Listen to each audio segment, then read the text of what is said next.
walhamdulillah wala ilaha illallah wallahu akbar subhanallah walhamdulillah wala ilaha illallah wallahu akbar. Assalamualaikum warahmatullahi wabarakatuh.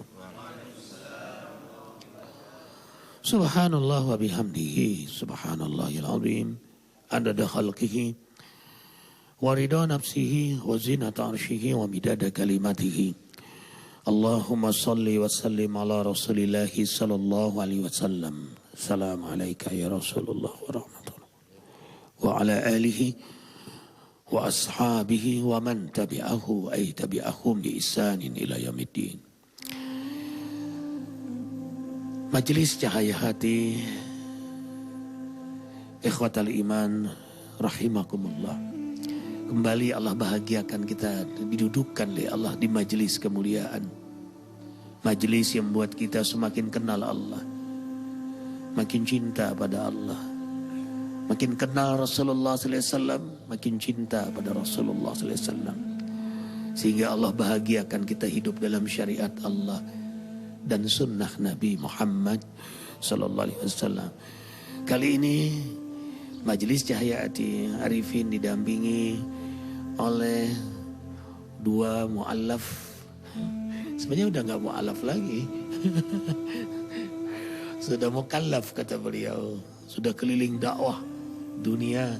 Sebelah kanan tidak asing lagi, juga sering tampil berdakwah, mendampingi Arifin dan juga guru Arifin malah, Ustadz Mahmud Yunus. Kemudian nama aslinya apa ya Bang ya? Lau Pengkun. Tuh. Agama Konghucu Buddha. Yohanes satu Kristen, nama baptis. Masya Allah, pengalaman juga banyak ini. Kemudian Arifin taunya Kohani, tapi nama asli beliau apa ya, Bang? Hani Kristianto. Hani Kristianto. Kalau nama anunya? Uncin-han. Oh, Uncin-han. Allahu Akbar, ya Allah. Banyak sekali mal juga di belakang kita ada mu'allaf ya. Ipon Jahra, nama Islamnya, Masya Allah. Dan Azikra sekarang atas izin Allah membimbing syahadat 634 mu'allaf. Alhamdulillah, alhamdulillah, alhamdulillah. Kita dengar kisah singkat seorang hamba Allah Mahmud Yunus. Silahkan Abang. Terima kasih. Assalamualaikum warahmatullahi wabarakatuh. Bismillah, alhamdulillah. Wassalatu wassalamu ala rasulillah wa ala alihi wa sahbihi wa mawalah. Wala haula wala quwwata illa billah, amma ba'd. Yang bersama-sama kita muliakan guru kita, orang tua kita. Walaupun beliau lebih muda dari kita, tapi dia memberikan pengarahan, termasuk guru kita. Kita doakan dan beliau nanti sukses selalu dunia akhirat. Begitu juga para ulama, para kiai. Jadi nama saya tadi Lau Pengkun. Waktu saya beragama Konghucu Buddha, terus saya pindah ke Kristen. 982 saya kembali kepada Islam.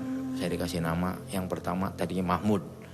Kebetulan saya di pesantren waktu itu, teman tukang sapu saya kerjaan saya ngurusin masjid Pak waktu itu. Jadi merebut, bersihin tiap hari Jumat. Sekarang jadi begini, udah Allah angkat. Allah Akbar. Dan memang saya umur 15 tahun itu dalam keadaan kebimbangan, tidak ada ketenangan. Saya seorang pedagang di toko Sumber Bumi waktu itu namanya. Di Petojo, Gang Ngober. Sampai sekarang masih ada toko Subur Makmur, itu ada mamah saya. Dan dia tadi toko 1, sekarang 50 tokonya. Kenapa? Karena memang tiap-tiap dibuka toko tuh baca bismillah. Tapi dia belum Islam. Belum Islam. Termasuk pala saya hancur Pak dulu nih. Tiba jembatan jeger. Mama saya belum Islam waktu itu. Akhirnya mama saya tumbuhkan bawang merah, gula pasir, tempelin bismillahirrahmanirrahim. Mama saya belum Islam. Saya juga belum Islam. Tapi mama saya baca bismillah, sembuh langsung Pak. Nah, adik mama saya itu punya toko ten kecil, tapi tiap baca bismillah sekarang tokonya 50. Coba. Di luar Islam loh. Mohon maaf loh, kita mungkin kadang-kadang Islam dari lahir. Tiap baca bismillah tapi miskin-miskin juga, nggak berubah-berubah. Nah, ini orang di luar Islam baca bismillah berubah. Allahu Akbar. Dan memang saya perhatikan kadang ajaran-ajaran Islam tuh yang melakukan orang-orang luar Islam semua, kayak kedisiplinan.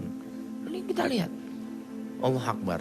Nah, makanya kenapa saya masuk Islam? Saya waktu itu tidak ada ketenangan. Yang ada gelisah terus. Padahal kalau untuk materi Bang Arifin ya, ada Arifin saya panggil adik ya karena lebih muda dari saya. Apa yang kurang saya? Rumah saya besar, toko saya besar. Semua pun alhamdulillah cukup. Tapi yang ada dalam diri ini gelisah terus yang ada. Tidak ada ketenangan. Itu yang pertama. Yang kedua, saya memang kalau mendengar suara kalimat azan itu, Allahu Akbar, Allahu Akbar, gelisah. Jadi batin ini. Jadi saya dulu buka toko jam 4, pulang maghrib, tiap saya setel TV itu, ya itu ajan maghrib. Tiap saya setel ajan, saya nggak tahu itu. Jadi itu petunjuk dari Allah. Bulan saya baca Injil juga, Barnabas, Yohanes pasal 16-17. Di sana tuh diterangkan akan datang seorang nabi yang bernama Persil. Persil itu bahasa Ibrani. Artinya orang terpuji. Kata Ahmad, Muhammad, Mahmud itu kan isi mapul, terpuji. Jadi pas. Dan ngimpi malam Kamis, malam Jumat saya ngimpi, Jumat pagi saya langsung kabur. Karena udah diberikan peringatan oleh keluarga saya. Silakan kalau mau masuk Islam, tinggalkan. Pergi. Saya diusir. Demi Allah Pak. Hari Jumat pagi saya buka toko, saya langsung berangkat. Saya hanya pakai sendal jepit, celana pendek, kaos oblong. Mudah yakin kepada Allah. Saya nggak berpikir waktu diusir bagaimana. Saya yakin sama Allah. Ya alhamdulillah. 5 tahun saya di pesantren sambil sekolah ibtisani aliyah kuliah, dan itu sangat luar biasa Pak. Saya dihafal hadis, guru terangkan Quran langsung hafal. Sehingga saya langsung juara saya waktu itu, juara 2. Allah Akbar. Subhanallah. Dan memang saya ini hidup saya serba 2. Saya ke Mekah baru 5 kali karena saya bimbing haji umroh, ikut Haji Budi LC dari Mesir. Jadi kadang diminta bantuan, saya bimbing, bantu-bantu bimbing. Itu di Mekah Madinah terus terang nggak pernah saya dapat sop yang pertama. Sop kedua terus. Iya gitu. Saya kungfu, lang sakti saya ngikut. Juara 2 DKI, masuk Islam silat tapak suci, juara 2 juga. Kori juara 2 di kelurahan. Kori saya juara 2. Nah, setelah saya 5 tahun pesantren, mama saya datang. Waktu itu namanya orang tua ibu ya, Allah Akbar. Jadi datang waktu zuhur, dia bilang, mama jangan pulang dulu, saya mau azan. Allahu Akbar,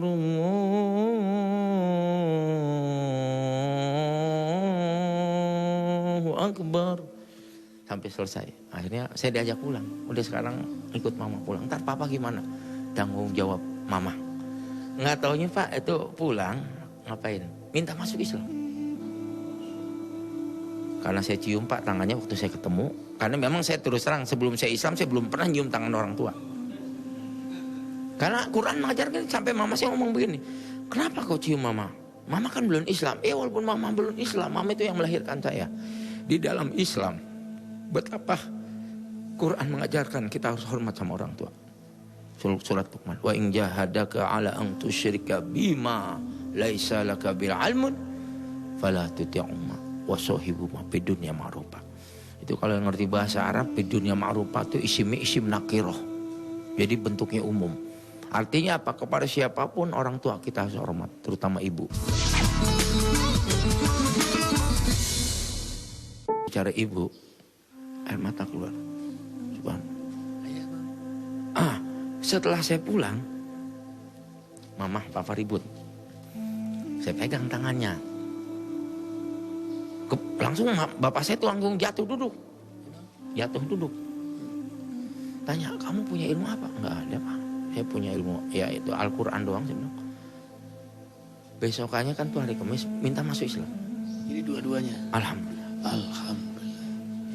Semuanya. Tadi saya diusir. Sekarang bapak, ibu, adik kakak sudah Islam semua. Langsung saya sujud syukur kepada Allah. Subhanallah. Makanya saya terus terang, yang namanya orang tua itu, terutama ibu, Allahu Akbar. Betul-betul itu sangat luar biasa. Keramat doa termaktul itu ibu. Pas mama saya masuk Islam bang, gitu ya. Akhirnya saya beli Vespa waktu itu ya. Saya ajak jalan mama saya. Mama saya ngomong gini, Pak Ustadz mama pegel. Vespa itu kan Pak Shockbreaker cuma satu. Betul. Mama saya ngomong, mudah-mudahan pulang dari sini dapat mobil. Baru sampai rumah, Assalamualaikum Pak Kiai, mobil udah saya kirim. Nih yang punya Pasar Parung, Haji Mulyadi namanya. Dibeliin Pak saya baru. Subhanallah, baru ngomong begitu. Mudah berangkat haji. Alhamdulillah, saya sering diundang oleh Kolonel Haryanto dari Kopassus beliau. Kiai udah haji belum? Mau saya nggak punya duit, berangkat. Allahu Akbar, begitu hebatnya ucapan seorang ibu. Bagaimana seorang ibu berdoa tengah malam dalam keadaan sujud. Subhanallah. Begitulah Pak cerita saya masuk Islam. Dan saya alhamdulillah, mohon maaf nggak pernah. Mohon maaf ya, saya kan mau alaf tuh minta-minta, saya nggak pernah Pak. Saya dagang es mambu, dagang karung bekas, dagang besi bekas. Sampai saya pernah ngojek di Ciganjur pakai Vespa. Sehari dapat 2.000. Karena saya meyakini kalau kita membawa kampak kata Rasul ke hutan lebih baik daripada kita meminta-minta. Allahu Akbar. Sekarang saya keliling sudah. Ini kemarin ketemu beliau di Batam. Pak Wali Kota itu kan ngundang. Ya. Kemarin ngundang lagi. Itu tahu yang saya ceramahin. Ketua MUI, LPTK. Saya menangis. Para ulama, saya mohon maaf, saya bukan saya tausiah. Saya ini mu'alaf, baru masih belajar. Malah pada nangis tuh kiai-kiai semua. Terakhir saya ceramah dari Balikpapan ke Bro, Pak Haji. Sering diundang juga. Ya. Di Bro, Pak Haji Sani yang Ya. itu. Saya diajak ke tengah hutan. Ini demi Allah nih saya ceritain. Sampai berenang ke tengah laut. Itu saking senengnya tuh kiainya Pak, jago kitab. Mohon maaf, na'udzubillah, jangan sampai terjadi. Kaki saya sujud, kaki saya dicium. Saking gembira saya bisa datang ke sana. Dan alhamdulillah di Kalimantan Barat saya keliling tiap-tiap saya ceramah sekeluarga masuk Islam, tiap keluarga masuk. Karena apa saya bicara rahmatan lil alamin. Termasuk di Kuala Lumpur, saya 4 hari saya dakwah. Di Malaysia aku 3 hari. Waktu saya katakan Islam itu rahmatan lil alamin. Setelah saya dakwah, dia minta masuk Islam. Karena memang bahasanya bahasa Mandarin, ya saya pakai bahasa Mandarin. Wo sangsing, miu cence tan sean la. Wo sangsing Muhammad jadi wo sangsing miu cence tan sean la. Saya bersaksi tiada Tuhan selain Allah. Wo sangsing Muhammad dan saya bersaksi Nabi Muhammad utusan Allah. Alhamdulillah. Jadi sekarang kita lihat di luar negeri, di Jepang, di Amerika, termasuk SBY terakhir itu presiden. Saya kan 3 kali ketemu beliau itu. Di waktu beliau ke Amerika, gereja dijadikan masjid. Yang Islamic Center itu di Washington DC. Itu di situ. Subhanallah. Allahu Akbar.